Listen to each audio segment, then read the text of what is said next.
The school's going above and beyond to help children who have fled for their lives to start a new life in the UK. What was that like for you, coming somewhere completely different? Harsh and don't know anything, any language.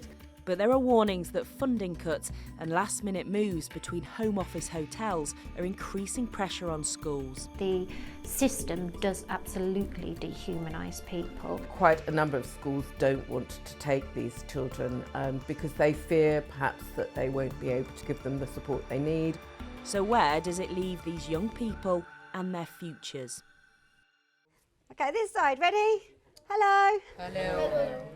At City Academy in Birmingham, these students are on an intensive 12-week English course before returning to mainstream school. Where are you from? I'm from Gaza. They're all new arrivals to Britain. Some have fled war and persecution from countries around the globe and speak little or no English.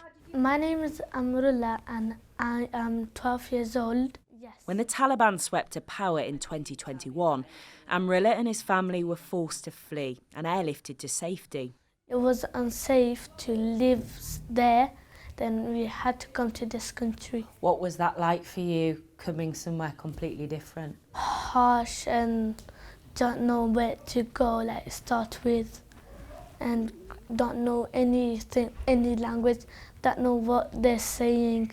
He is one of hundreds of kids who have benefited from this specialist support. They helped me how to read and write, and then now my English is 10 times better.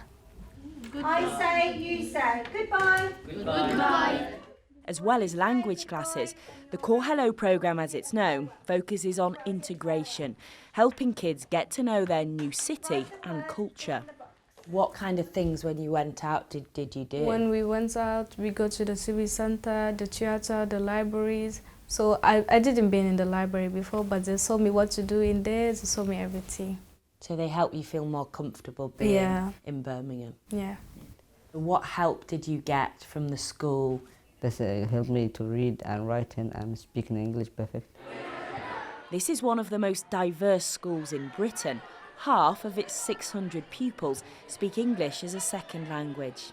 We have 2 dedicated spaces for Core Hello. 52 different languages spoken here at City Academy. And many of the students here have at some point lived in Home Office hotels. The head told me that these last-minute accommodation moves often disrupt their learning. We provide that stability for them. Some of our students and our families have stayed in one hotel and then they moved to another hotel, or they've moved out of one house, and that can happen 2 or 3 times in a month. Our help and support doesn't just stop with the students, we're also helping the families as well, but it is challenging in terms of many of the families staying in temporary accommodation. Access to education is a legal right for all children in Britain, regardless of their immigration status. Yet if you're a child in the asylum system, it can often be a postcode lottery just to get a school place, with older teenagers often facing long delays and being out of education for long periods of time. The education charity, the Bell Foundation, says there's been a steady decline in specialist language support in our schools. The evidence shows that quite a number of schools don't want to take these children because they fear perhaps that they won't be able to give them the support they need, or they fear perhaps that this will have a negative impact on the school's results. 100 miles north in Manchester, this is an area with a large number of asylum seekers and refugees. This primary school is going above and beyond to help. We also support families as well who may just arrive here with just the clothes on their back. So a family would get one of these. There's books in there as well. Homework is translated into 25 different languages. It can be hard leaving our grown-ups, it can be scary. Schools do get some extra money from local authorities for pupils who don't speak English as a first language. But they can be left out of pocket because they only get funding for those registered at the start of the school year. For a school like us who may have 20 to 30 children coming in after the October census, we're having to resource their iPads. We support families with uniforms, so we have a second-hand uniform shop. We may support families with food from our hub, from our family support worker. So we're having to fund all of that before we get the actual funding the following academic year. So it would make a real difference if the funding could be termly rather than annually. For older teenagers, the options narrow considerably. Too old for school, but often too young for further education. 18-year-old Siam told me she had no chance of an education in Somalia with an ongoing civil war. The living in Somalia is pretty hard. We don't have a safety. So that's why I left Somalia, to get a new chance for living. Did you feel in Somalia your life was at risk because of the fighting? Of course. Even the girls living in Somalia, they're different because they are not allowed to get work or education or going to school like normal people, like men.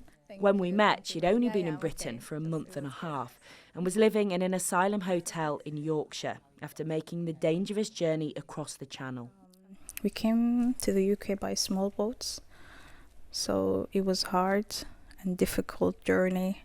We were living in small tents and not having enough food or coats or help. I didn't have any choice, rather to go to risk my life or to stay in Somalia. So that's why. Living alongside Siam in the hotel is Daneshka, who in September also made the perilous crossing to claim asylum here. She'd previously taught women and girls to ride bicycles in Afghanistan, an activity banned under strict Taliban rule. You felt your life and the lives of your family was in danger. Yes. If you stayed in Afghanistan? Yes, of course. So if I were in Afghanistan, maybe I wasn't, maybe I'm not be here. So you think if you'd stayed, you would have been killed? Yes. You couldn't study, you couldn't work, and you can do anything. She's now being supported by the Refugee Council, and her dream is to go to college here in Britain. The most important thing is, education.